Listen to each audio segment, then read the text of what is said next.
setelah peristiwa ini terjadi yang kedua kalinya terhadap OTT yang dilakukan oleh KPK, saya rasa ini juga menjadi hal yang penting untuk diperhatikan di dalam proses-proses untuk rekrutmen hakim Mahkamah Konstitusi.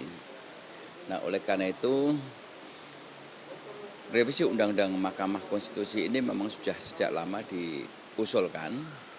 Ketika itu Hakim Mahkamah Konstitusi melakukan audiensi kepada pimpinan DPR dan kemudian dari pimpinan DPR waktu saya ikut mendampingi, memang pada dasarnya ada beberapa pasal-pasal yang memang untuk dilakukan revisi.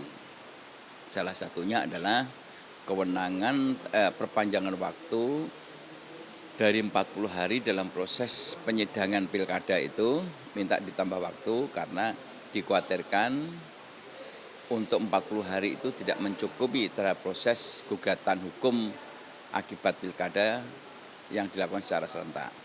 Namun setelah itu disepakati, maka kelihatannya ada pasal-pasal baru yang disisipkan, termasuk masa jabatan Mahkamah Konstitusi, Hakim Mahkamah Konstitusi itu tidak 5 tahun sampai 10 tahun. Nah, ini akhirnya menjadi perdebatan panjang karena pada pada umumnya pejabat negara ini presidennya 5 tahun. Kalau hakim Mahkamah Konstitusi bisa 10 tahun, ini kan luar biasa. Nah, oleh karena itu kita juga harus hati-hati menyikapi hal seperti ini. Oleh karena itu prinsipnya di dalam masa revisi undang-undang ini adalah bisa menjawab daripada problem-problem yang dihadapi dan kemudian juga bisa menjawab terhadap pertanyaan besar daripada masyarakat. Karena yang namanya Mahkamah Konstitusi ini kan merupakan benteng akhir bagi negara. Kalau benteng akhirnya ada jebol seperti ini, bagaimana negara kita di kemudian hari? Oleh karena itu, fungsi-fungsi daripada pengawasan terhadap hakim Mahkamah Konstitusi ini harus ada. Lembaga apapun itu harus ada fungsi kontrolnya. Siapa yang mau mengontrol tentunya tidak bisa orang dari dalam. Mesti ada kelembagaan tersendiri yang melakukan fungsi kontrol itu. Nah, ini yang tadi pagi kami juga sudah menanyakan kepada pemerintah, karena DPR pada waktu membahas bersama pemerintah ini kita usulkan menjadi inisiatif pemerintah, karena pemerintah lebih memahami, lebih mengetahui apa yang harusnya dilakukan terhadap revisi Mahkamah Konstitusi, dan penekanannya juga di dalam rekrutmen hakim Mahkamah Konstitusi. Ini juga salah satu poin yang kami tekankan, bahwa proses daripada hakim Mahkamah Konstitusi ini hendaknya juga melibatkan daripada para psikolog. Karena psikolog itu akan tahu karakter orang. Karena yang diuji ini kan integritas orang, kapasitas orang, kapabilitas orang. Nah, idealnya hakim-hakim seperti hakim Mahkamah Konstitusi kalau di Amerika itu kan bisa seumur hidup. Tetapi kan mereka itu orang yang memang sudah hidupnya itu adalah untuk negara. Dia tidak lagi memikirkan jalan-jalan di mall, tidak memikirkan dia main golf dengan orang lain. Mereka itu hidupnya sudah hanya untuk dirinya sendiri dan untuk Tuhan. Nah, ini kan nggak bisa. Sekarang di Indonesia belum bisa seperti itu. Oleh karena itu, fungsi pengawasan terhadap proses daripada hakim Mahkamah Konstitusi harus diawali dari verifikasi secara administratif. Baru kemudian verifikasi manusianya. Nah, verifikasi manusianya ini tentunya harus ada pihak-pihak yang terlibat, itu adalah para psikolog dan sebagainya. Ini harus melekat sekali.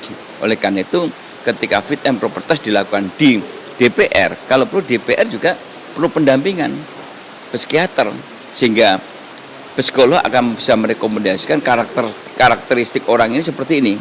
Jadi itu nanti yang akan menjadi poin-poin penting yang tentunya harus dilakukan perubahan-perubahan. Oleh karena itu di dalam revisi undang-undang ini akhirnya tidak bisa terbatas, tapi mesti harus menyeluruh.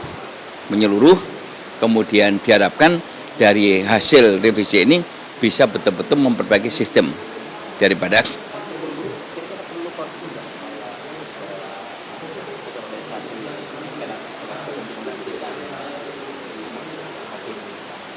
Enggak, kan penggantian ini kan bisa dilakukan. Ini kan hakim, kebetulan Pak Patrialis ini kan dari perwakilan pemerintah. Kan pemerintah juga sekarang ini kan masa jabatan Pak Patrialis masih berapa lama.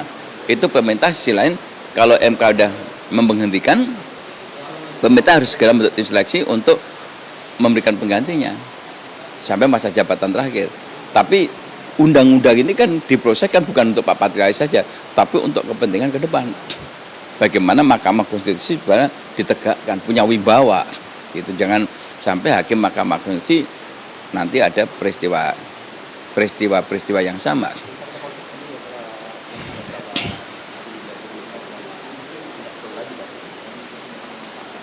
Saya tidak setuju. Tidak setuju. Persoalan dikotomi dari parpol dan tidak parpol, apakah orang yang di luar parpol juga tidak korup? Ini nggak ada yang jamin. Itu kan karakter seseorang. Oleh karena itu keterlibatan daripada psikolog itu penting. Karakter orang itu kan yang namanya orang mau melakukan tindak pidana korupsi itu kan bisa muncul setiap saat kapan saja. Dan buktinya kalau kita apple to apple-nya, sekretaris Mahkamah Konstitusi kan nggak korupsi juga.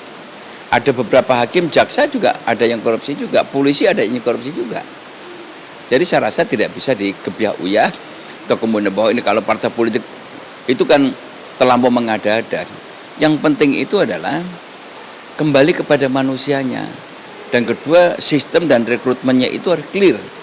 Jangan sampai ada pihak-pihak yang memang punya kepentingan di dalamnya sehingga menempatkan orang-orang untuk diloloskan menjadi hakim Mahkamah Konstitusi. Ini nggak boleh. Soal tema yang tadi itu tembakau itu